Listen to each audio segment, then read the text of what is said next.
For some reason. Oh, sorry. I didn't know we were like seeing each other. I look like trash. Are you recording this or something? Yeah, that's the whole point of it all. Okay, let me get some better lighting. Don't worry, Oh, it's not that serious. I mean, like the reason I've been wearing hats every single day is because my hair is just oh my gosh. it's so You're long. long as fuck. Yeah, yeah. It's.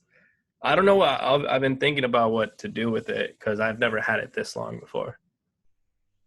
well, well, at this point, men can't really go to a barber right now and cut it. I was Yeah. gonna say you can cut it, but you can always style it. No, see A little that's the thing. curl or something. I've always kind of wanted to mess with it as with a longer hairstyle. I just never really had the patience nor the audacity to just growing it out to have a longer hairstyle in general takes a long time. And Yeah. getting it to this length is another 3-4 months of Yeah. wearing hats every single day. So See, listen, I've just been washing my hair and putting it in protective styles, if you know what that is, Mario. Okay, wait, it how do I you should just have video as an option. it gave me that option in the beginning. Should I try it again? There we go. How have you been? Can you hear me? Okay, I great. can hear you. I can hear you. Okay. What's up? Hey, just trying to make the best of everything right now. Yeah, To be honest. I know. How's work been? I know. You're just staying at home. Like you're just staying at home. That's it. I wake up at 7, I brush my teeth, I put on like a little sweater because sometimes it's cold in my home. And I just sit in my bed and I'm working. That's it. That's pretty much it. Or I go in the kitchen, to jazz it up a little bit. So I'm like sitting upright. But I'm normally just chilling and doing my work from 7:30 to 4:30. Lunchtime, I go in my kitchen, see what's popping in the fridge. If nothing's popping in the fridge, then I do a quick workout. But days like this, I wait till after I'm off and work out. So that's pretty much my daily routine, Monday through And Friday. this is for Google, right? Mm-hmm. Yeah. Damn. See, I have a lot of friends who have been working for big tech companies, and yeah, they have their schedule. They wake up at 7, they wake up at 6, whatever the case may be. They do their workouts, and then they work from 8 to whatever, and I just don't know if I could do that. Like the work from home thing, it gets pretty redundant. Like okay, so I think it was last week, I didn't leave the house not once. Like I didn't even step out on my porch and just be like, sun. I was just like work, go to the kitchen, get some food, eat, work for another 4 hours and like 30 minutes, and then clock out, work out inside. Mind you, I could have definitely gone outside to work out, but because like the in-home, staying thing is like pretty like, set into place. Like I guess people, I don't know, I think like subconsciously we want to leave outside, but it's like, well, I don't have to leave work anymore. I don't have to waste money on BART anymore or bus. So why would I want to leave my home? But that's the most important thing. Like, I'm sorry if I'm rambling. No, this is the whole point of the podcast, man. And like you were like, what questions? I'm like, no, is catching up with friends, seeing if they're okay, seeing how they're doing, and just giving them a place to speak and share their stories. That's all this really is. Yeah, man, like it's just crazy because last week I had a really like, I don't know, like I was stressed out, but I have nothing to be stressed out about. I was just stressed about the fact that like I just started crying, and my boyfriend was like, what's going on with you? And I'm like, I haven't been outside. I haven't gotten no vitamin D, like natural sun, nothing. Like I haven't been able to virtually, not virtually, but just like talk to someone in person, like see their smile and like get like an actual emotion. The most excitement I have is every Wednesday while we have our meetings, and half the time I don't even see them like this. Like no one wants to share their video. So it's like I'm just listening to audio for a whole hour and 30 minutes, and it's like back to working. So I was just super stressed out, and I was like, wow, like I think this virus is causing a lot of people to forget that like natural remedies such as going outside anyway. And not to say, you know, being around people, hugging and 10 plus people in one space, but like being a little bit more closer to nature. Nature isn't going to hurt you. You know, feeling some fresh air isn't going to hurt you.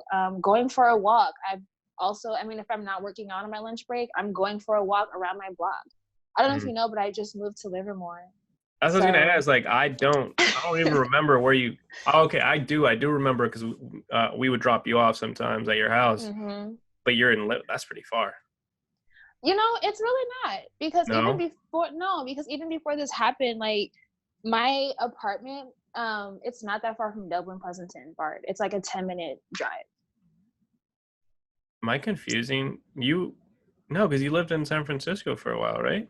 Yes. Yeah. So wait, how would you get to work then? So my boyfriend would just drop me off at BART, Dublin Pleasanton BART, and I take BART to Embarcadero, and then I just get off, and then boom, I'm at work. It's like an hour ride. Oh, I thought you worked at the actual campus on Google's campus. No. Oh, that is super far. Yeah, that's in Silicon Valley. That's why I was like, that's pretty far. Because one of my friends, she works for Facebook, and she has to catch one of those buses to Mountain View. Yeah, I think like 3 times a week that she has to catch one of those buses. So that's what I was like, I don't know how you're doing it. Oh no. So we have hella campuses. I don't know if you know, but like there's like 2 in San Francisco, and then there's one small one in Mountain View, and then it's the big, like, I guess we can say our headquarters in Silicon Valley. The one that's in Silicon Valley, okay. Right. My interview was in Silicon Valley, but when they found out, they were like, "Oh, so where are you currently living?" And I was like, "San Francisco." They were like, "Oh, you think it's best if you get the one in San Francisco?" I'm like, "I'm glad you asked." Man, no, but it's real. It's real what you're saying about everything. And one of the homies, he mentioned it. He's like, "Yo, we're barely on this for what, 3 months at most, right?" When we talked, it was like 2 months. He's like, just think about people that are in jail or like solitary confinement. You can only imagine what they're going through, right? And you know what's crazy? Yeah, that's the issue. We can only imagine. We really don't know. And because we don't know, it's like, how are we supposed to help them? And even with that being said, like, of course we want to help them. We want them to get certain treatments if they have been tested positive for it. The real question is, are they being tested? Are they even given the right to be tested? Like, are they even, you know what I'm saying? Like, what's the precautions? And I was just talking with a friend of mine who unfortunately was in jail at one point of their lives. And he was like, because I was kind of ignorant to it. I was like, well, don't you kind of think they're a little bit less, exposed to this because the virus broke out, it was more like of an outside thing. It's not like this happened indoors somewhere and then now anyone who's been indoors is infected somehow. But he was like, you have to think about like the security guards who leave their homes. I mean, who leave the jail to go home. Are they being cautious about what they're touching when they're leaving home to get to work, to come inside of the building and touch all this stuff, put in their coat to get in? You know what I'm saying? The premises, like, are they being precautious? So that's how it's spreading. And because these inmates are like here, literally right next to each other. Literally right next to each other. Or living with multiple people within the same cell, right? Exactly. So that's why I was like, you know what, that was ignorant of me. That's definitely a good point. It's pretty easy for this thing to spread. So yeah, like I said, my concern is more so like, what are they doing for them? Like, what rights do they have? Do they have I guess nurses in there who have taken out the time to test every cellmate? And they probably don't. We don't even have enough tests for the general public. I don't know what the legalities are to who gets a test within, jail. I know maybe like high priority people might get tested. Yeah. So that's why like all those artists are getting bailed out. 6ix9ine got let out. I think a couple other big name people got out early because of fear of them. Yeah. So what about that one artist? I forget his name, but he went in and he was like, I think he's positive. Is that who I'm thinking about? I think that's how you pronounce his name. I think it's YBN Mel. Yeah, because he's part of the YBN crew, so it's like YBN Yeah. Corday, and then there's a couple other the guys that. But yeah, he's protesting, saying that they should let him out early because of the fact that he has COVID, supposedly. Yeah, okay, so yeah, I'm talking about the same person. That's why I was like, because he, as soon as he got in there, he was like, I need to get out. This isn't right. But it's been what, a month now, and I don't know where they're at with that request. So Probably not. And if he did have it, it probably would have. He would have fought it off surface. already. Yeah, it's kind of water on the bridge, to be honest. I mean, he actually. Well, I mean, I can't say he did it, but according to they said that I think he killed like 1 or 2 people. So.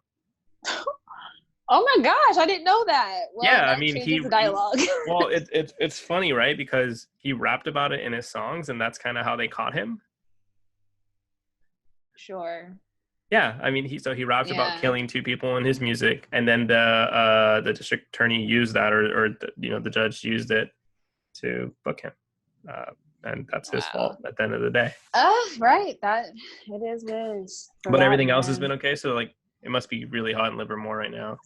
It's super hot. Like I have 2 purifiers. I have a purifier in my room and I have a purifier in my living room. We just bought like this big ass fan that's like been blowing out all this air day and night. It's super warm.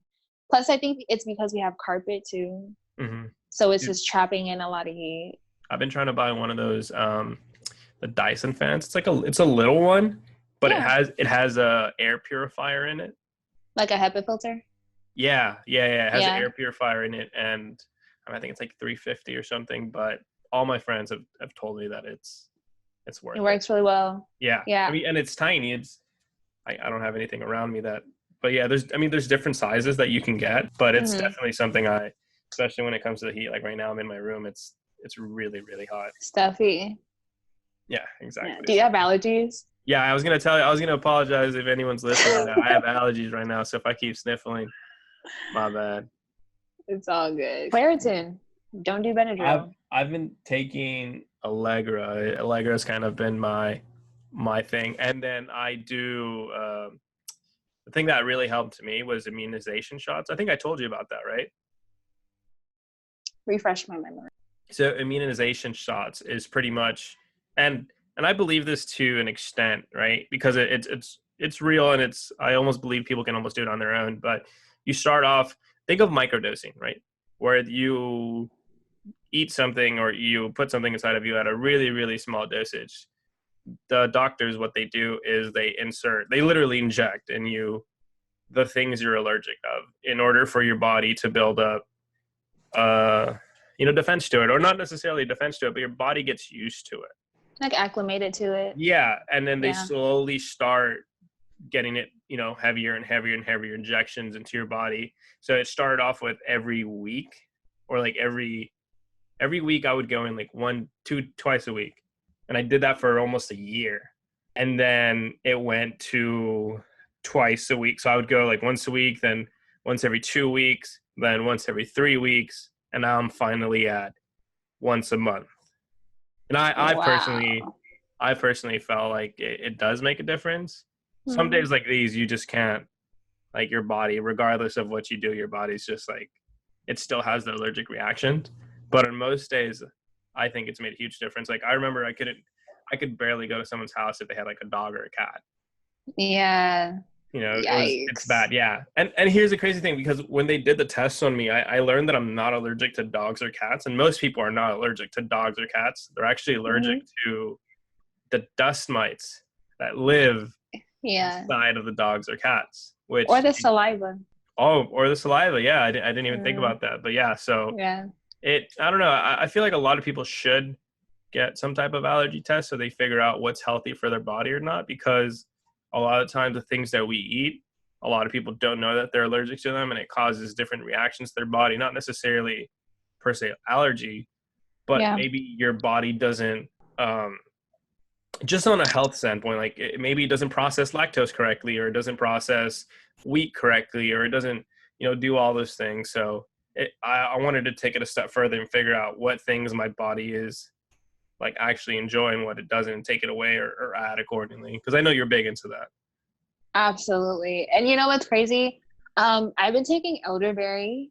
You know, I'm a health freak. To tell you my methods to my madness, because for me, when I tell you I know it's pollen, like I know it's pollen. I don't have any allergies to cats or dogs or anything like that, but pollen is like the death of me. So as of lately, I've been doing elderberry. I've been doing dandelion tea. Super good for you if you have allergens like that, especially if it's like, you know, dust, dander, pet dander, anything that's like a, I don't know, I guess a organic compound that's floating in the air that you can't see. Elderberry is probably going to be your best friend. Dandelion. What do you know about the elderberry or the dandelion that helps? I know that the root, okay, so I know that the root in dandelion is supposed to, I guess, suppress, I mean, it does other things too, but for one of the things that it's really known for is allergies. I guess it does something with your immune system. It like kind of balances it out, because once your allergies are flared up, your immune system, you know, you sneeze, you cough, eyes are watery, throat is scratchy. It lessens all that. What people don't know is that there's two types of allergies, right? There's the allergic reaction to the food, like it closes your throats, and there's like the dangerous allergic reactions. Most people just have, to my understanding, because again, I live this, is that our immune system is overstimulated by the pollen or by whatever it has, so it starts sneezing and watering your eyes because it's trying to get out of whatever you have inside of your body. At least that's kind of like the most basic way I can explain. Yeah, no, that's perfect. And that's what I was trying to say. I tried to get complicated. I shouldn't have. But elderberry does the same thing. I believe it. Yeah. So, I mean, I'm assuming it probably just calms down your immune system. So it's like, hey, you're okay. You're fine. I'll have to try that out. I've heard of dandelion and I've heard of elderberry. I've never tried it though. I will say elderberry, it doesn't work exactly like dandelion, like calming your symptoms. It's more so, sorry. Go for it. No, if you need to talk to him, let me, you know. No, I don't know. He probably was just checking on me. Oh, okay. But elderberry, I guess you can say it's like a natural injection, because of course you're going to be exposed to allergens regardless if you leave your house or take out the trash, but it'll kind of get your immune system stabilized to it. Yeah. I've heard that's possible with pollen, right? If you eat like the local honey, or if you eat local pollen, because it's based off of the pollen that's within your area, it helps, again, like natural immunization, where your body starts getting used to it. Right. So a place or a couple places that I recommend getting elderberry is I don't know if any like farmers markets are open in the city right now. Right now because of COVID. Probably, I mean, I'm sure you can probably find them on Amazon or something. You can definitely find them on Amazon. Trader Joe's, no, Whole Foods. They definitely have it in Whole Foods. I've gotten a lot of my elderberry from Whole Foods. But moving out here in Livermore, there are farmers markets that are open. Like there's one, I think like 20 minutes away from where we live at. All of their produce is like naturally grown. It's a mom and pop type, like a farmer's market, and they carry elderberry. Super beneficial. So I would hit up Whole Foods if I were you.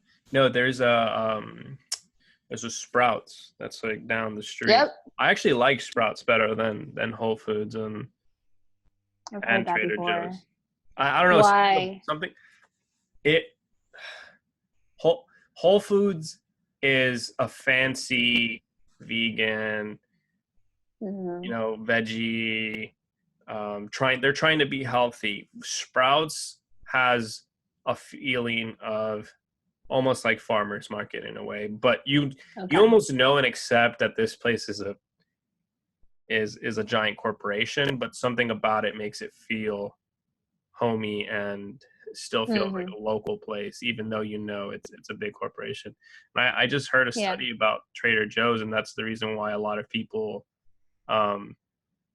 like Trader Joe's, because supposedly they make it feel like a mom and pop shop when in reality it's not.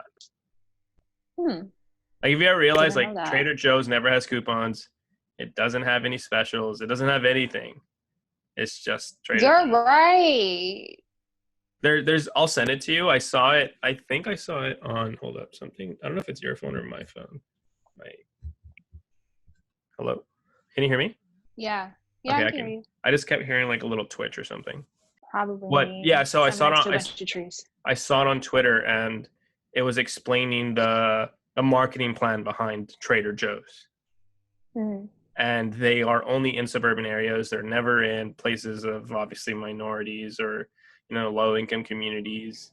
But that's Wow. yeah. So there's a whole bunch of things that Trader Joe's goes into. You know what? And to think, right? Because at first, I stopped shopping at Whole Foods a long time ago. I just recently started to go there because I needed the elderberry. So I was like, man, fuck it. Guess I'm gonna give in. But I think the last time I shopped with them was like maybe 4 years ago, as of prior to a few weeks ago. Yeah. But it was because they were using like, African children and like not paying them enough. You know what I'm saying? Like it was just really like on some like equivalent to, people working in sweatshops, just low pay, like no health coverage, nothing. So I was like, I don't support that. So I'm You're 86 talking and about where the produce come from, I'm assuming? yeah, yeah. Yeah. So that's why I was like, okay, I don't support that.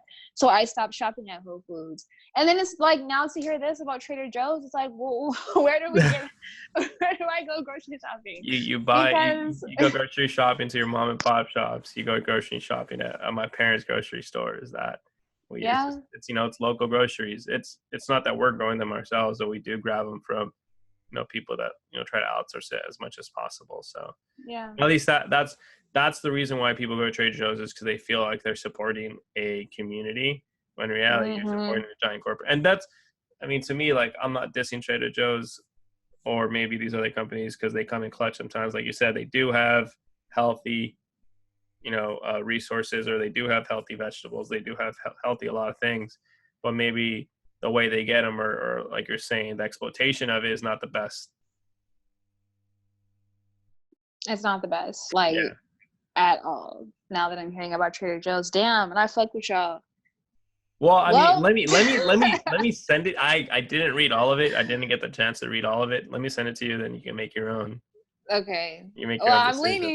leaning. But you So have it lucky because you live in more. There is a lot of farmland near there, right? There's so many like farmlands. Like it's a lot of hidden gems here. You just, I mean, I think we all have nothing but time on our hands. So I've been taking little drives here and there around our neighborhood to get, the feeling of it. And my boyfriend and I have found so many little farms and like little mom and pop shops. It's like they're all like the outskirts. Yeah. Which is weird to me. Well, to my They're not understanding, in the inner cities. Livermore is starting to become a bigger city, so I'm pretty sure all those places kind of got pushed out. And that's kind of sad. Because then it's like, how, like, you wouldn't know about it unless you drove past. It's not something where it's like, if I make a neighbor or friend somehow within this year and they're like, oh, you heard of Betty's Farmers Market? And I'm like, oh, no, I never heard of, like, this is something that's not really spoken of and talked about, which I feel like we need to have more of those, resources in order to support them. So more places like that can feel comfortable to be in inner cities. Do you guys have local farmers markets in Livermore though? Mm-hmm. Like I think it's like 2 in San Francisco when they come to different. But I feel like out here it's almost every Thursday, or I don't know, whichever. I know here in Daly City, like right around the corner, if you go every Tuesday or Thursday, there's a farmers market. Mm-hmm. I know by, what is it? I think actually no, where I used to live at, it's like on Cortland or something like that. But it's like in a pocket, like in a what is it, a parking lot. And it happens every Saturday from like 7 to, I don't know. I've been there early in the morning. I don't know when it ends. But I never been there. And it was right in my community. Stonestown has one every Sunday, I believe. Yeah, I heard about that too. Yep. So every Sunday it would be behind, like kind of by the movie theater. Yep. They were doing that little parking lot, and it was great. SF State had one too. What, it was every Thursday, right? It would come to our Every school. Thursday. Yep, like in our gym or something. No, like that. it was right in No? front of the Creative Arts building. No, I think it was right in front of the Creative Arts building. Oh, that one. Yeah. Okay. I'm getting mixed A up. little Because one. It's not like a big one, but it was. Well, speaking of SF State, that's actually something I want to talk about. I don't think I ever got to see you run. Nope. No, and then haven't. we talked about it with Magali and the chance. I asked Magali what day she was racing, and I think she was racing on, let's say, like a Sunday, and you guys apparently raced the day before. Yeah, like a Friday or Saturday, probably. But that she was telling me that. So I don't know if I'm saying this correctly. Do you guys have the regional or national 4x1 or 4x4 record, or what did you guys break as a team? Oh yeah. So we broke the national record for the 4x4. For the 4x4. And that was like, yeah, the 4x4. The 4x1 didn't, well, in my year. I know they did great things last year, which is like hella dope. But my year, we broke the 4x4. The 4x4. And was that for nationals or? Yeah, that was national. So we came in first, and our time was like, was it 3:37 or something like that? So track talk, right? No, hey, we're getting into all of it. All right. So on average, a really like healthy woman running a 400 should be coming in between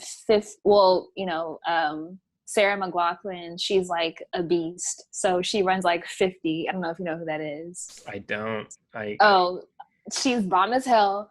But on average, a woman is coming in between like 51, the least like 53.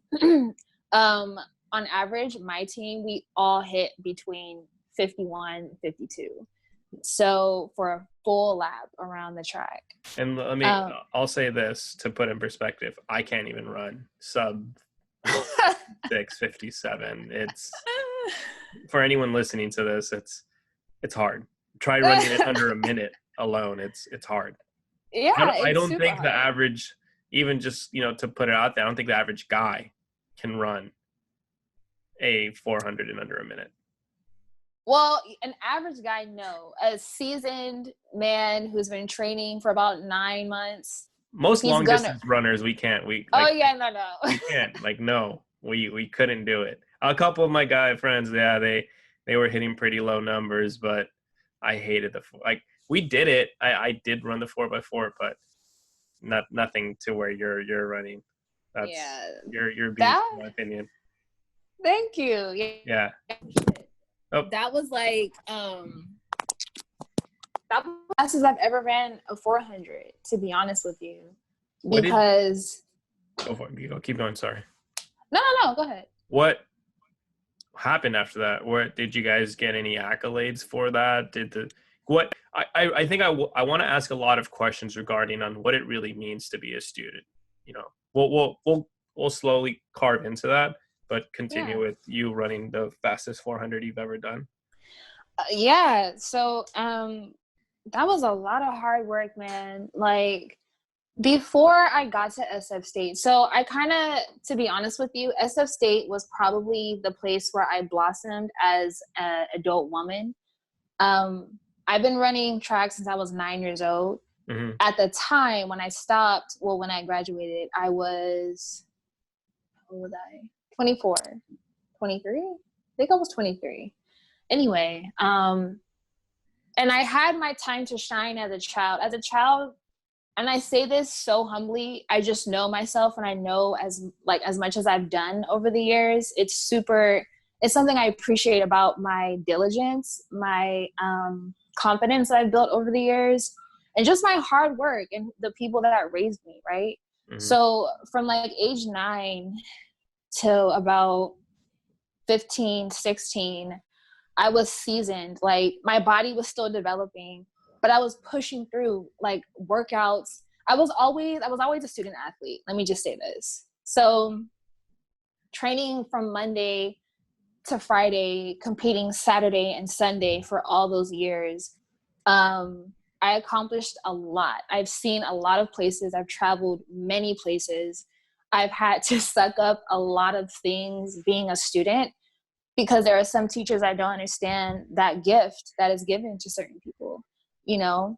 So I've had to really kind of be resilient in situations like that, of trying to not be such an athlete in the student world, you know, because sometimes that can take away like the separate creativity that you have as a person. So many people will look at you and be like, oh, that's that fast girl in the math class. But it's like, my name is Atiya and I actually like art. Mm-hmm. You know, I actually like this type of music. I actually like doing this and that. But I always had to like switch gears every time I left the classroom, because the track world is another beast. You know, having an A on a project would be super cool, but then you get outside and you don't hit a rep. It's like, what are you doing? I don't care that you had that A in that class. You didn't hit the rep, you know? So I've had to push through a lot. And I did lose that at a certain time in my life, between the ages, I want to say between the ages like 17 and 20. I was just, you know, coming out of my teenager years. I went to a community college. I did go to an art school, but even then it didn't do anything for me. Like, I guess it wasn't my time to blossom, and I was just blocking my own blessings at that point. Mm-hmm. So when I got to SF State, I was still kind of like getting out of my shell. So you can even ask Magali, like I was super quiet. I was mute, like, cause I just had one goal. I was like, I'm just here because they paid me and it's a free ride. Like, I had all the wrong reasons of being there, you know? So then finally, kind of fast forward, when I got to SF State and I was presented the opportunity to work with an old coach, that's what allowed me to be able to find my creativity, to really love the journey, to really love the things that I do, to really appreciate the gift that I have, and use that like full blast. Like, those 2 years, me being there, felt like I was there for like 2 months. Mm-hmm. You know what I mean? Because I was having so much fun with it. I found the little girl that I was when I was 9, 10, 11 years old, because I definitely lost it. You know, some coaches, and I don't know if you can attest to this too, there are some coaches that really strip the fun out of a sport, because they're only looking at you as like a ticket. They don't see your potential. They see your potential, but they want to use it in other ways. You know what I mean? Man, no, I know exactly what you mean. And I think a lot of talent is wasted, or because, you know, coaches are more than just your coach. They end up becoming a mentor. They end up becoming your best friend. Like, I can attest, you know, coaches change people's lives, you know, for the better. So I know exactly what you mean. And I think anyone who plays sports, or, you know, who's listening to this and plays sports can relate to you on that. But there's a lot of misconceptions of what it really means to be a student athlete, right? You have half of the one side of the thing where it's like, they hate you because you're getting money to play this sport. You're getting your full ride. Some people get full rides. Some people get partial scholarship. You know, each person kind of gets a different thing, and they don't understand the balance that you guys have to do between the athletic. Like, if I don't hit these marks, they're going to kick me off the team, and then I don't have the money to pay for the school. But then you have to maintain the good grades, and if that means running, you know, you have to do an overnight for a final, but you have a race the next day, or you have a really hard practice the day before, but you have to study that night, or you have a group project, right? Like, there's all these things that students have to go through. You know, I'm just throwing this curve, like, you're a mom and you're not, like, there's just so many things, right? That people go through, especially as student athletes. And I don't know, like, is it California just passed that law where student athletes could finally get paid for their name? Oh, sorry, hold on. Okay. Thank you, babe. Wait, sorry, what was your question? Was it California that just passed the law that players or student athletes who uh, they can get money for their usage of their name? I think it was California. But it definitely, it definitely wasn't when I was. No. It just happened about, I'd say, a couple months ago. Yeah, and I think I know what you're talking about, because You know what's funny? I think it was my old that sent me that, and I was like, "What am I reading?" And she was like, "You could have gotten a lot for your name. You did so much for the school." And I was like, "Wow." No, and that's the thing. Like, I don't think our school really pushed how important our track team was.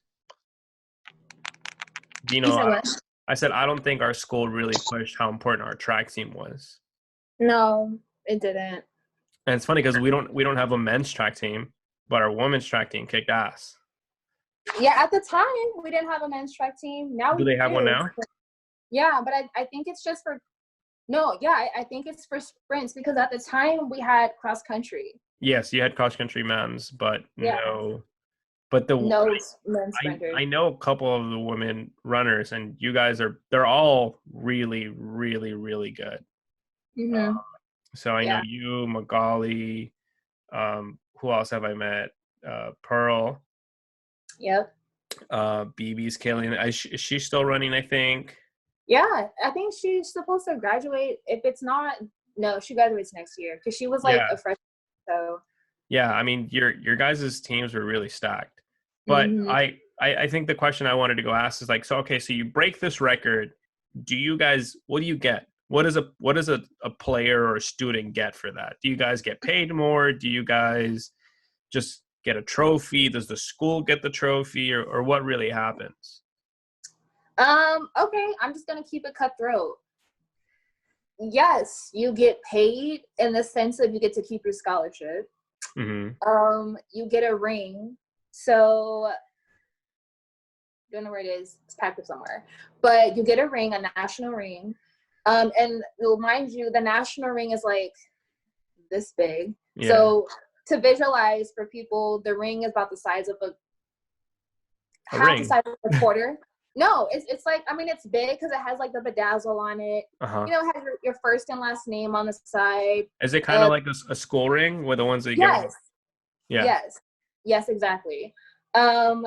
Which is crazy because, side note, the conference ring that you actually win is like a football NFL ring.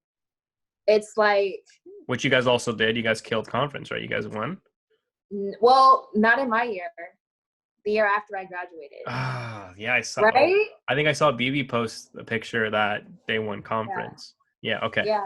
Yeah. That thing is like fat. I was pissed. But shout out to all my SF State girls who killed it that year. I'm still hella proud. But yeah, to answer your question, I mean, you get to keep your scholarship, because then you are it's like an interview. You're showing yourself what you can do for the team, for the job, because it really is a job. You're there some odd hours out of the week, maybe 6-7 days out of the week. You're taking time out. You're putting in so much effort. That's what you get back is your scholarship. To roll over for the next year, depending on if you graduate or not. The most that we got our weightlifting gym kind of remodeled. So we got like lockers. At first, we didn't have lockers to put our bags. You're lifting weights, you want to pull your shirt off, throw it somewhere. We had lockers to put that in. We also got our faces on the gym. We didn't get it renamed by us. We just got our faces on the a picture of our faces. I don't know if it's still there, but that's pretty much it. There's really nothing much to it when you win nationals. It's kind of just like, thank you for making our team look good. And, thank you for showing that our school has soiled athletes and talented people that go. That, I mean, in a sense, brings in more people. We brought in more people. I got to meet really cool girls after we won that year, because I had one more indoor season. And for the athletes out there, you know what I'm talking about. If you're a transfer, you get so many outdoor seasons and so many indoor seasons until they're all used up. It's four? Is it four, right? You get 4 seasons, or is it 4 of each? So like 4 outdoor and 4 indoor, or no? So I was a transfer. So technically I used up my 2 outdoor.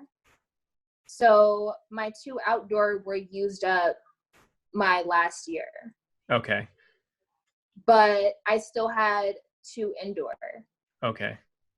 Does that make sense? Kinda, but maybe because so I ran cross country and track. Each one was kind of their own season, their own sport. Same thing with soccer, right? It's just one versus track. We're allowed to have indoor and outdoor seasons, right? Usually the indoor season was during the winter and then outdoor was during spring, if I'm correct. Yeah. Yes, okay. You're correct. Yeah. It's just because when you're a transfer, that's exactly what it does. It transfers over everything. If you're an athlete, you ran outdoor, transfers over. You only get 2 years outdoor. So that equals 4. You know what I'm saying? Okay, yeah. So I ran my 2 outdoors. The first year and a half, I ran my 2 outdoors. And then the second year, I only had 1 indoor. So within that time frame, I mean, we did recruit a lot of women to join the team, but that's pretty much it. It's not like I got a check written out for all the mental stuff I had to go through, all the, therapy for my body I had to go through.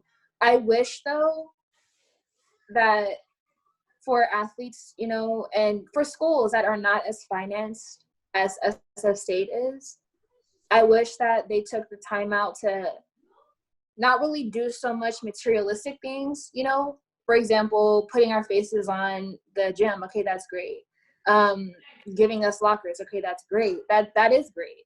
But getting us trainers, that are super educated and that are a little bit older than me, or actually a lot older than me, who has been there and done that, and that can really that can really help me for the next season. You know what I'm saying? Because your body is getting beat up day in and day out.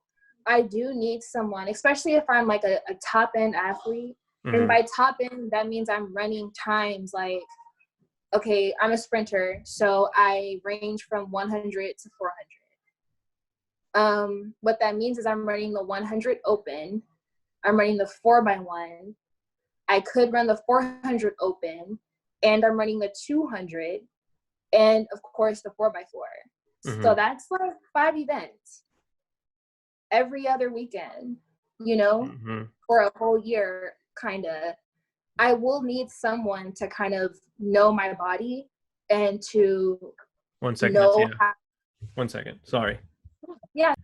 I think, sorry, and man, hopefully one of these days I can move out soon, because I've been doing a lot of these podcasts, and I love my family. Don't get me wrong. Like, I'm fortunate enough. Reality is it's so expensive out here. And it's just when I'm doing some of these podcasts, they'll be screaming, they're running up the stairs. You can hear it when I'm editing them. And it's just like, most people probably won't even care, but me, cause I'm the guy editing them, they're mine. It bothers me. Yeah. And it's just like, it throws me off sometimes out of like the flow, because I'm like, I'll be listening to you. And at the same time, I'm like, I really hope the audio doesn't, leak in, and it's fine. But I think regular people don't understand how much, how can I say this correctly? How beat up your body actually gets as an athlete. How much strain, that's the word, how much strain your body goes through mentally and physically, that your body goes through with everything. And you're like, oh, she's just a sprinter. Sure, it takes her 10 seconds maybe to run 100, or it takes her 50 seconds. Like, that's nothing, right? But you have to think of all the training that you have to go through in order to even achieve those times. You have to think of the traveling that you have to go through in order to achieve, to get to where you need to go. One of the questions I've always wanted to ask an athlete, or student athlete is, does the scholarship money actually pay for what you guys need? Or is it usually not enough? Because, you know, you hear all those stories, especially with the football players, you know, those are the big ones that come up. Like they rob food, they rob, you know, food because they can't afford it, or, you know, some things happen because they can't afford it. Is it because they just didn't get the big scholarships, maybe like you who got a full ride, or is it just not enough? Hmm. That's a good question, because just like you said, I got a full ride. So I'm very grateful. I'm very, very grateful for that. Super grateful. However, it was hard for me to watch my teammates who were on like 60% scholarship, maybe even 70%. It was hard, you know. I didn't, and you know, I also had the luxury of staying with my parents because they were still in San Francisco. Mm-hmm. So I really didn't even need the scholarship. To them, it was more just like, we just want you to come here. We like your time, so here you go, you know? And that's what it was. But I think for me, I used that blessing a little bit differently, because if I knew that at practice, if my teammate is over here wobbling and like not able to finish that last rep, that let me know that she doesn't have any money. I do though, you know, and not because I need her to finish this rep because we have a meet this weekend. I just need her to be healthy. Mm-hmm. You know, that's what a team is for, you know, and it gets like that sometimes. You have a group of, and I'm saying girls because that's, you know, that was all that was. Yeah. Right. But you have a group of girls who are around each other pretty much 25-8, you know, and at some point, you know, embarrassment does settle in when you're struggling, either with class, paying rent. You're able to pay your rent, but you don't have no groceries. So you come to practice, you're stressed out, you know, you're eating granola bars that you can barely afford in the student cafe, and that's that. No, it's just like, again, like I'm blessed. Like when I did the first one, it was early in the day. So I was like, I can do this. There's no, like, you know, there's not really that much sound. And then I'm realizing the later the podcast is, the more chances of family members coming in, yelling. And they're just being themselves. They're not, you know, they're not doing anything bad, but it's just like, man, it really does affect the flow of everything, because then it's just like, I was like, where was I? Or, you know, but it's okay. We'll make this work. But I think that's the reality, is that there's a lot of student athletes who maybe are doing it for fun. Maybe they can't afford school.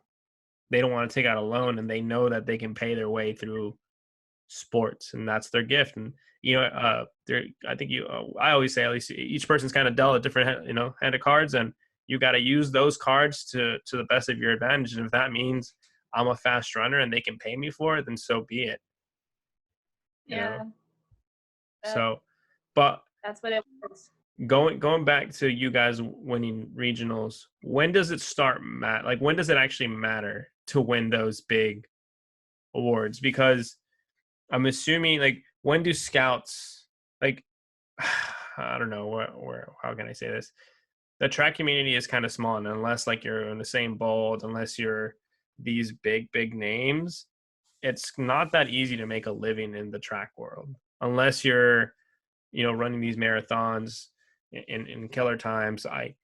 I'm not too big in the track game anymore as much as I used to, and I know a lot of my friends are. They can name pole vaulters, they can name sprinters or long distance runners off the top of their heads. Realistically, most of those guys, even then, are not making that much money unless you got a huge sponsor behind you. So when you didn't continue, you stopped, you didn't continue running. Let's start there. Why'd you stop, or what happened? You were done? Yeah. You know, it's like, I swear to God, I'm an old ass woman. Like, there's an old woman living right here in my heart, and she's just so happy.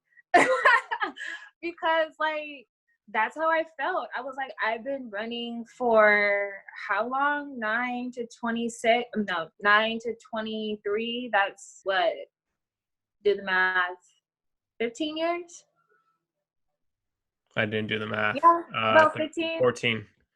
Yeah, 14, years. 15, yeah. Yeah, pretty much. And the reason why I stopped is because I felt like I did what I was supposed to do. With the gift that was given to me. I did what I was supposed to do in the sense of like me finding it at age 9, slightly losing it between 17 and 20, and then regaining it and using it to my best ability. And doing something great at that school that hasn't been done in a long time with a full team of amazing women. That's all I could really ask for. Mm-hmm. As many trophies and medals that I've won, like, I wish I was lying. I have like hundreds. Like, my mom and my dad have that around the whole house. And mind you, there's like 5 of us, of me and my siblings, and we've all done sports, but there's hundreds of medals that I've won and trophies and all that. That's enough for me. Mm-hmm. I wasn't running times like 10:9 or 22 or 23:1. I wasn't running times like that, so I accepted that. Yeah. Not saying it's not impossible. For people wondering those times, the 10:9 would be for the 100, the 22 would be for the 200, right? Yes. Okay, sorry. Yes. No, I'm sorry, I didn't elaborate. But those type of times are what scouts for, like, Team USA are looking for. Got it. If you're not running those times, I mean, you're doing great, but it's I mean, if you're running times like me, for example, 11:3, that was my fastest 100. Mm-hmm. My fastest 200 time was 23:4. So if I would have kept going, I probably would have made it. Absolutely. Mm-hmm. But I've been a student athlete for so long. My creativity was coming out in my classes. And I started to realize, like, I'm a really good communicator. I'm a really good creative person. Like, I love art. I love helping people. Let me use myself in other areas. I've used this portion up in my life already. Mm-hmm. It's fulfilled. Like, my cup is overflowing. Yeah. And I'm happy with that. You know what I'm saying? Like, I found a happiness by winning nationals that 1 year and by making it to indoor nationals and placing 6th overall in the nation. Why would I, be even the slightest, like, disappointed about that? To me, that's like first place. You know what I'm saying? Yeah. So that's why I stopped. I hung up the spikes because I just wanted to try something different. I've been making workout videos. Of course, I'm going to still work out. This body is not going to go to waste. But I'm looking into being a nutritionist now, for, athletes or people who need that person who gets it. Just like I said earlier about, having a trainer who gets it. Sometimes students need a nutritionist who gets it. Sometimes a student. Do you see yourself going back as a trainer or nutritionist or something like that? Yeah. Yeah. Yeah. I got my training license online like hella months ago. So it's like I have that. It's funny when you say you're not gonna let the body go to waste.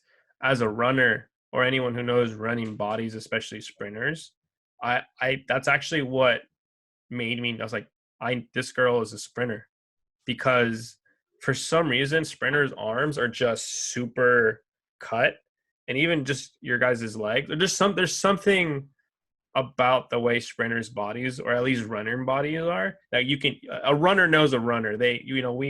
Real knows real. That person does what supposedly they do. And I was just like, this girl isn't your average girl that works out at the gym.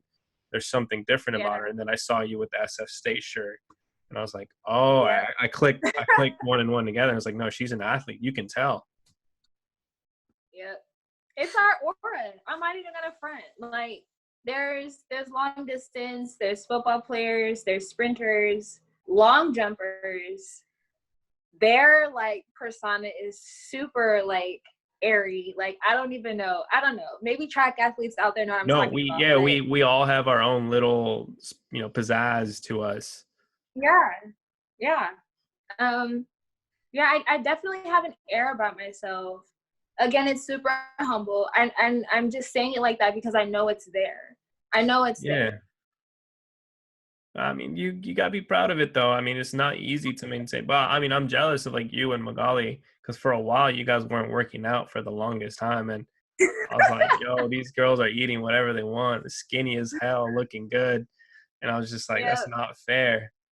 It's just like years and years of just working. Your metabolism's probably ridiculous. But she said the same thing as you. She was just her answer is she was tired. She was just like, Mario, I'm tired.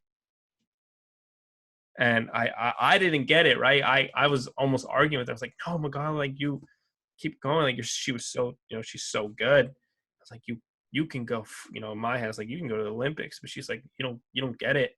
My body's exhausted. She's like, I'm mentally Yep. drained. It's the first time I get to relax ever in my life. Same thing. I think she's been running since she was like a little kid. And it kind of took me to that point where I was like, okay, I get it. One of my good friends, I think I told you about him. His name is Vaughn. He was running for UC Berkeley. He had the 800 state record. Mm-hmm. I think he stopped too. I don't know I don't know if he got injured. I haven't talked to him in a while. Hopefully I can talk to him again. But he told me the same thing. He's like, bro, I'm fast. I'm really fast, but I don't have the times to make it for the US Olympics. And that's the reality of it. Like as an athlete, you have to know that it's okay to say, you know what, I just don't have the times. Mm-hmm. And that also goes into play with like, how long you've been running and what you're, what you want to tolerate. I've been hurt so many times. I have scar tissue. And that even flares up when I'm just working out. I'm doing simple jump squats. I get a tweak and I'm like, wow, bruh, like, guess I got to sit out for the day because I know what that means. But that's the whole part of understanding when it is time to stop. You get tired of dealing with those little issues. You get tired of like, damn, I strained my hamstring once again, or I strained my calf once again, my quad once. It's always something. I know exactly what you mean. For me, it's always been like I guess I always just say my legs or my thighs. And recently, just literally a couple of weeks ago, I was doing pull-ups and I heard a pop on my lower back, and I've been out for about 3 weeks. It just sucks as I was doing so good. I've been running every single day. I've been doing some form of HIIT workouts, and I almost like it better than weightlifting, to be honest. I think there's a little bit of a balance, but I'm realizing I miss the structure within workouts coming from soccer, coming from track. It's like, all right, you got to do this burpees, and then you got to do jump squats, and then you got to do wall. I miss that, and it seems to be working for me. So kind of like what you said, you need to have trainers maybe around you that it's like, all right, this person's going to be good with this type of workout. That person over there, they like the weights, so you got to give them weights or find a balance for them. So I know exactly what you're talking about. Man, no. See?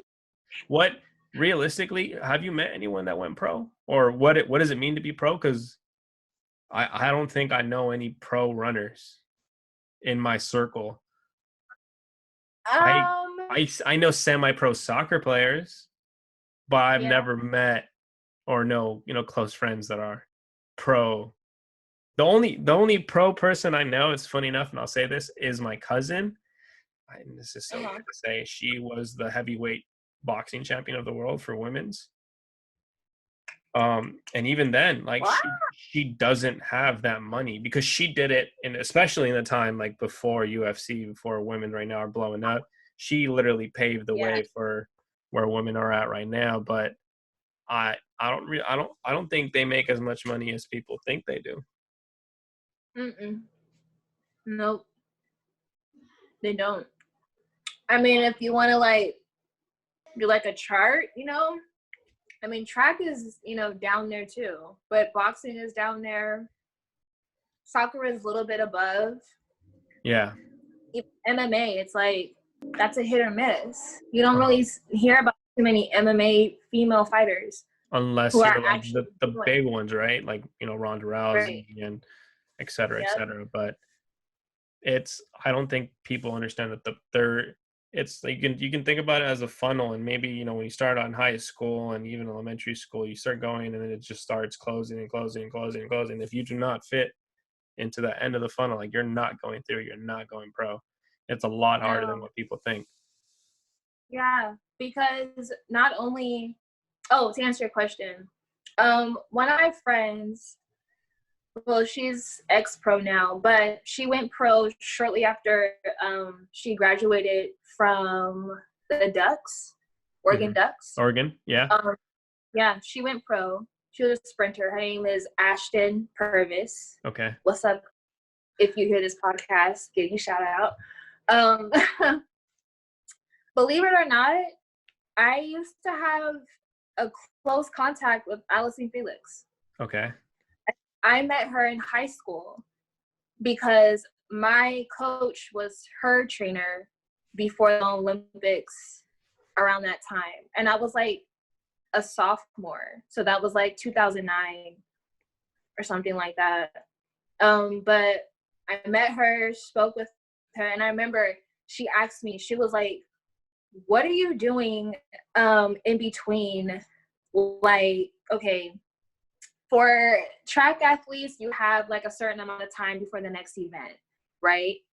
And people like me who do a really good job at psyching themselves out, I tend to just sit there and like dwell on the next event. Like, I'm just like, oh shit, it's to 200. Okay, I'm spazzing out. She was like, what are you doing in between your events? And I was like, spazzing out.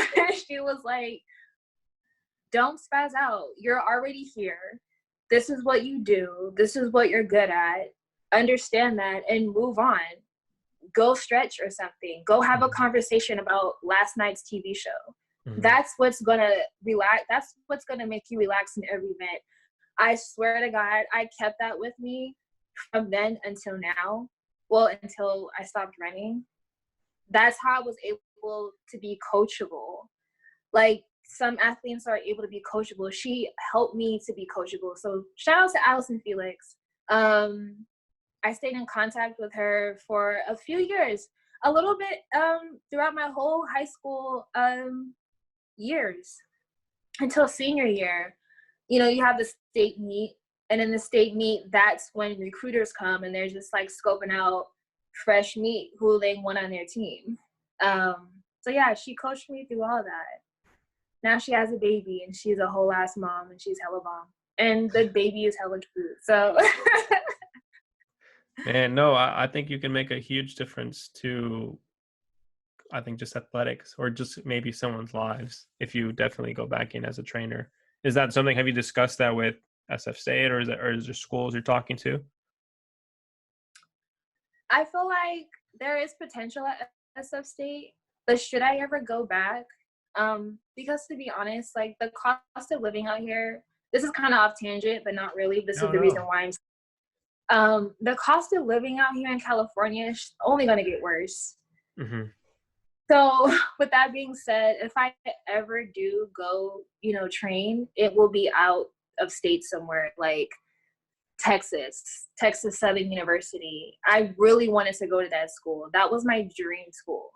I feel like Texas has a good support system when it comes to just athletics, when it comes to, and I don't know if it's because they're so big and they get just, you know, a ton of kids coming into their programs, but to my understanding, because I've visited Texas a couple of times, my uncle told me that they have a really high estate tax, or just housing tax. So, or property tax. They have a high property tax, and all of that money, or most of that money, actually goes back to schools. And it's why their elementary schools look like colleges. It's why their high schools look like college. They're enormous. They look like castles. I remember they're like, do you see that building next to us? And I was like, yeah. They're like, oh yeah, that's my elementary school, or that was my elementary. I was so in shock. And they're definitely doing something right down there. I could see you being a trainer for sure. Yeah. You know, Especially if I have kids. Go for it. Sorry. No, I was gonna say, especially if I have kids, like I will be their trainer. You don't have to go nowhere. Like, mama got you. I know this. Okay. Would you be mad if they were like, I'm gonna do long distance?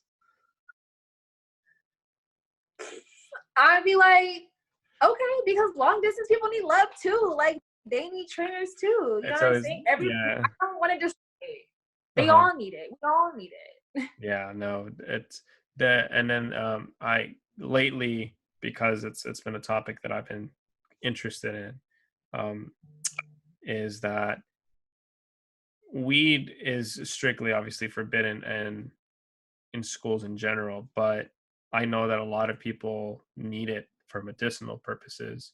Do you ever see it being allowed on for student athletes or to be used for student athletes, or not for a while? Um, that's ironic you bring that up because the other day my boyfriend and I were talking and we were like, damn, like there's no like organic like or herbal like muscle relaxers that are available to athletes, right? Weed is the best one. It really Yeah, is. but because it's illegal, it's like that's out. Well, not illegal. Well, illegal for athletes to take. Mhm. That's out. So, and I dare anyone to steal this idea because I will come find you. But my idea was, what if there was a way to incorporate CBD in like salad dressing? I'm pretty sure there already is CBD salad dressing. I'm 100%. But it's not mine. Okay, It's make not it. mine. Please make it, and I will purchase it because my friend Jeff, he runs a big CBD company out in Arizona, and I was telling him how I've been having really bad anxiety, and he sent me a little case of CBD to try. I haven't tried it yet. I'm going to. So shout out to Jeff. Thank you again. Or I still haven't even opened the package. I feel guilty, but so it's right here. Oh, I know. You know them? That place. Okay, well Yeah. he owns it. He owns this company. Oh wow. So I got to connect you too, if that's something. I'm pretty sure he'd be more than happy to send you stuff because he's really big into to sponsoring fitness people. Because there is a huge correlation between CBD and fitness on multiple levels, whether it's the relaxation aspects of it, it's the cognitive thing, or just the neuro thing behind it all. It's where it makes you. So I definitely want to experiment anymore. I don't smoke. I don't do any of that. And I can't because of work. Work doesn't allow us to do that because I work in the automotive industry. But I think CBD is okay. So I'm going to check with them before I take anything so I don't get in trouble. But yeah. Do it, please. Yeah. I hope you do. I don't want to be buzzkill, but it's a trending topic right now. The whole incident that happened in Georgia with the black male runner that was unfortunately murdered, in my opinion, while he was running. And it's crazy because I thought about all of my friends that I've worked out with, that I've ran with, that are all black, and I'm just like, are they next? Are they, susceptible to this racism that's going on? I don't know if you can, speak on it a little bit, because it's like, sure, okay, supposedly they were looking for a burglar in the area that was supposedly, I don't even know if they said it was a black burglar, right? But why go after him? He was just running. There was no reason for them to do that. Yeah, there's always no reason for for those type of people to do shit like that to people of color. It really sucks. It sucks because not only is like being a person of color pervasive, but it's like I can't do anything without feeling like I'm a threat. Minding my own business, I'm a threat. Being educated, I'm a threat. having a very wide vocabulary, I'm a threat. To see and to hear someone be jogging in their community that I'm pretty sure he's jogged through any other day, he had to have pissed someone off in the sense of just him being something more than what those men are. And it's an ego thing. It's going to continuously be an ego thing. People of color, and when I say people of color, I'm talking about Black people, I'm talking about Hispanic people, I'm talking about, you know, Indian people too, because we're all kind of profiled in some type of way. But when you threaten, I can hear you. Okay, so when I think you left off on threatening, or when something threatening. Oh yeah. My people, we threaten, you know, white people with just our resilience. Our presence is a threat. We come off as these beings that are unstoppable, and it only takes, you know, for someone to shoot us down to make them feel like they've conquered it all. But It's every great. time, Go for it. Sorry.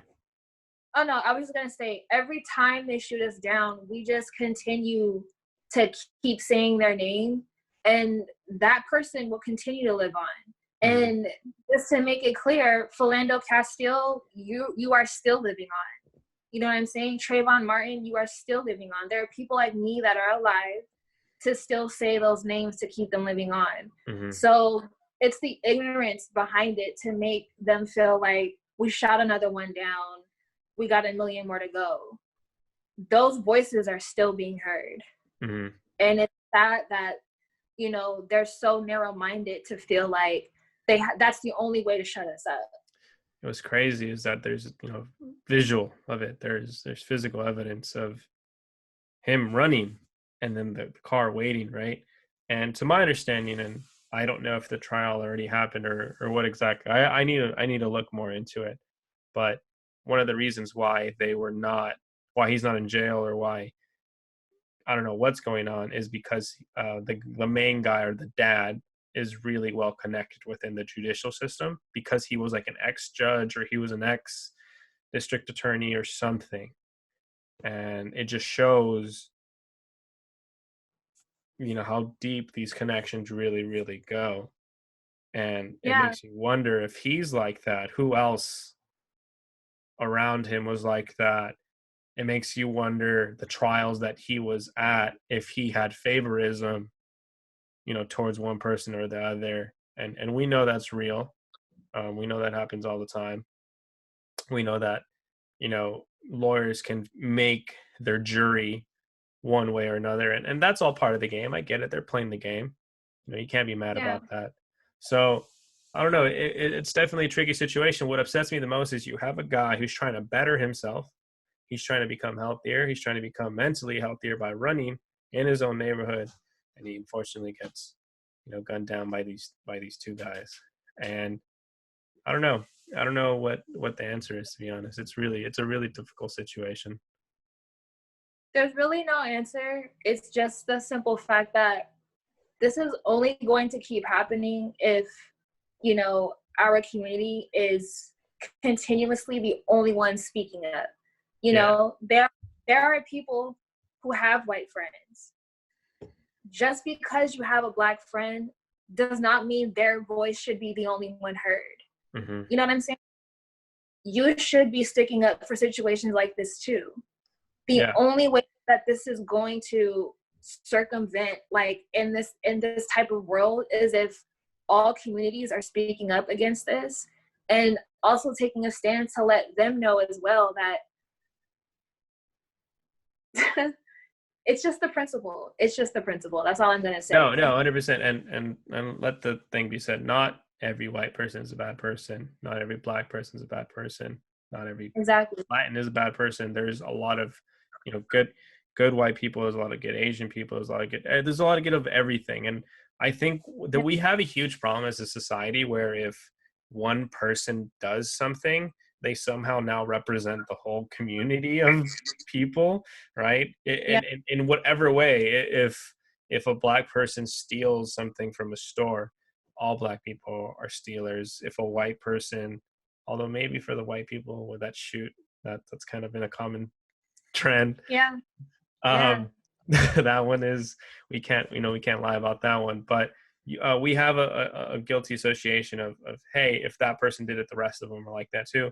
And to my understanding, the best way to combat that is by them meeting, discussing, having Black friends, having Latin friends, having friends of color, and then they understand that, oh, we're not all bad. We're not all what the media portrays us as. We're not these type of people. And I think that's slowly starting to happen. It's going to take a while, but people are starting to understand. They're becoming friends with people that maybe they're not so comfortable being around with. Yeah, that's beautifully said. And that's all, I think that's all, like, that's all my people really want, you know? We don't have to, you know, see the world the same way, but to understand that my world is more at risk if we're both out at the same time, you know, and if I can't do anything, you can do something. Yeah. You can say something. That's the only way things are going to turn around even better, even though, you know, both cultures are starting to coincide. Mm-hmm. But it has nothing to do with like, oh man, I don't get it. Okay, well, how are we going to be friends if we don't get it? Yeah. Because clearly I don't think we'll ever get it though. That's the thing, right? Yeah.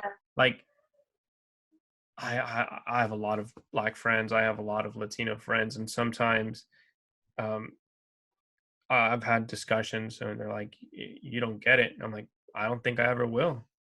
I'm gonna be 100% honest with you. I will not get it. Sure, I get some type of looks and I get some type of racism towards me, but I will never get the extent that a Black person will get. Yeah. That's just facts. And people need to understand and accept it. And we just, how do you overcome it? How do you move on from this all? Like, you as a person, like, all right, let's try to move on to something positive. Is how no, and not that that's bad or anything. It's just the reality, and we got to talk about it. It's part of life. But we got to keep pushing. We got to keep moving, because if we don't get to successful positions, if we don't start showing positive examples to communities, to the rest of the world, that hey, we can do good things just like the person next to us can, then we're not moving forward. And that's why I always tell my friends always try to like show all the bad things that are going, and I'm like, I get it, but let's start showing the good things that we do too. Because I think the more good things that we show that we do, the more the media can show them, the more people will talk about them, and the more love and light that we can show, you know, to the rest of the world. It's like, yo, not everyone's a bad person, you know? So what are we expecting from Atiya for like maybe the next couple of months, or what's going on with you? Because I know you started out your fitness thing with your boyfriend, and I've been watching all the videos on Instagram. Yeah, I still need editing tips, by the way. So the more feedback, please let me know however I can help. Yeah, I mean, I definitely want to start my nutrition. I definitely want to start, you know, giving out recipes. And with that being said, I want to start going to like Merit, and having my own like acai bowl stand, smoothie stand, and just start giving back to the community, because that's what we need right now. You know what I'm saying? Like, I have an idea I've been wanting to do. I need to talk to you about it, because I think you're the perfect person to do it with. But we'll talk about it off air, because I don't want to see people stealing that idea for sure. But it's just something I've been wanting to do. And it's for sure around like the look, man, we don't really like, have you ever been to Mexico? No. So in Mexico, you can literally go down the block or anywhere and you'll have someone making fresh juices or fresh something, right? It's everywhere. I feel like that's the one thing America lacks, is that we don't have that fresh corner store down the street that makes you something. We don't have it.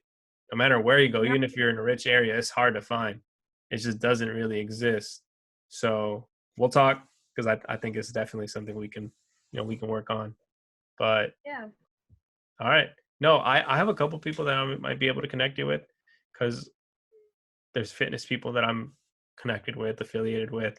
One of my friends, he runs a fitness company, and he's been killing it with that. So are you more of just like you're going to create your own products, or is it more just showing people different products that they can take, consume, and the different workouts that they can do? Funny you asked me that because sea moss right now. I don't know if you're familiar. Yeah, 100%. Where's mine? Well, I don't. You have some? No, it's so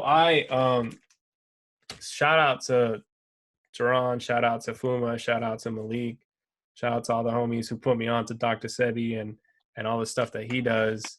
Um, so yeah, my boy Fuma particularly, I actually when people ask me what vitamins I take, so I don't take vitamins. I take the minerals because based off his teachings, quick jumbling on it, but he believed that we are a vitamin rich society, and he says that we lacked a lot of the minerals in our foods because our foods don't have it because of how processed they are. So he focused on enriching our lives with minerals. So my friend put me onto the sea moss and bladderwhack, and then the bunch that I got ended up having a third ingredient that gives like the rest of the 10 to 15 minerals that don't meet from bladderwhack and sea moss. So I actually make my own pills. I capsulize them. I do everything, and that way at least I know what I take. I know what I'm ingesting. I know what's going inside of my body. Because sometimes when you do buy these products, unfortunately, there's a lot of BS going on around, and you don't know what you're buying. And you're probably not even taking a mineral. You're taking other shit that has nothing to do with the benefit of your body. Absolutely right. So with that being said, yes, we do need to talk offline because in the next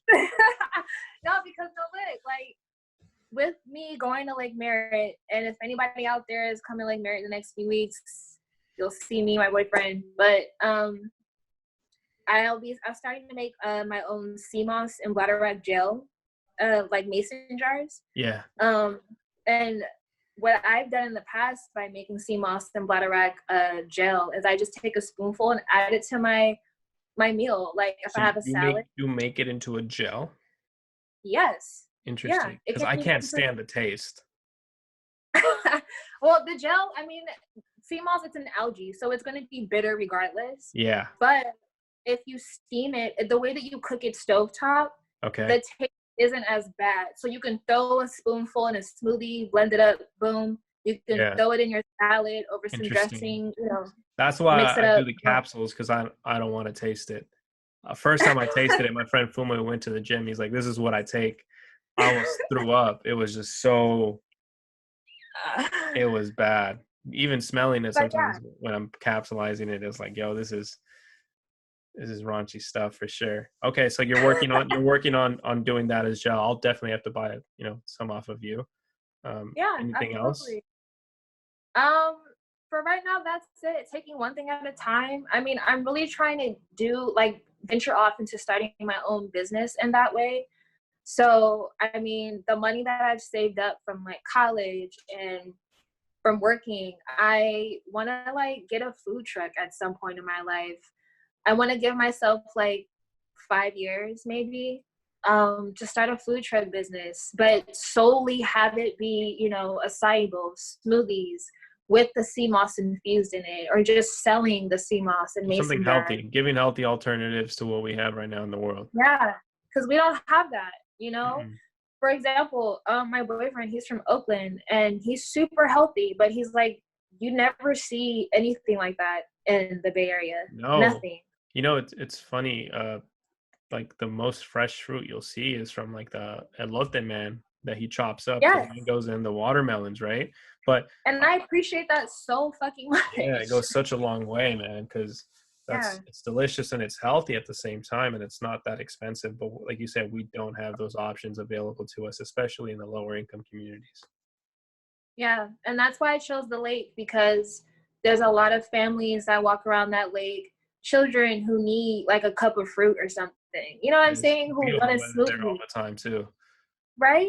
So why I remember the first time going to Lake Merritt, I was like, "Yo, I can live over here on this side of Oakland. This is nice." Yep, exactly. Mm-hmm. All righty, girl. Well, thank you. I don't know if there's anything else left to say. I don't even know how long we've been going, but I love it. Like I said, this is just going. It's been going. It's been going good. This is the 4th one I've recorded so far. Oh, well, for sure. So yeah, thank you. I think it's the 4th one. 1, 2, 3, 4. No, you're the 5th one. I'm trying to get more people on here. I'm trying to get more just different varieties of life that per se maybe aren't invited onto podcasts, or especially, I don't know, maybe because all my friends are colored people, but is giving a voice to the voiceless for sure. Absolutely. And I will always support it. You want to talk about Netflix shows? Because I think we should talk about that next time. I'm down for anything. Yeah. I'm down to talk about anything. Like I said, I can talk forever and listen forever. So thank you, girl. We'll be talking soon, really, like in person. And I hope I can see you soon and trying to get a workout in. Of course. I'm still afraid of I'm not going to be doing pull-ups for a while. It's been about 3 weeks. I'm going to try to do push-ups soon. Mm-hmm. Right now, I've just been running, just steadily running. I'm back up to like 2-3 miles. Yeah. So, been doing that, and yeah, just trying to, keep myself sane and healthy throughout this whole thing. Okay. Well, if you need some like recovery tips, please. Yes, I will send that over right after this. I'm scared. I'll be honest. I'm terrified of. I couldn't brush my teeth because it hurt. Like, yeah, that's how bad it was. I would do this motion, and it would pull my back. Just simply brushing teeth.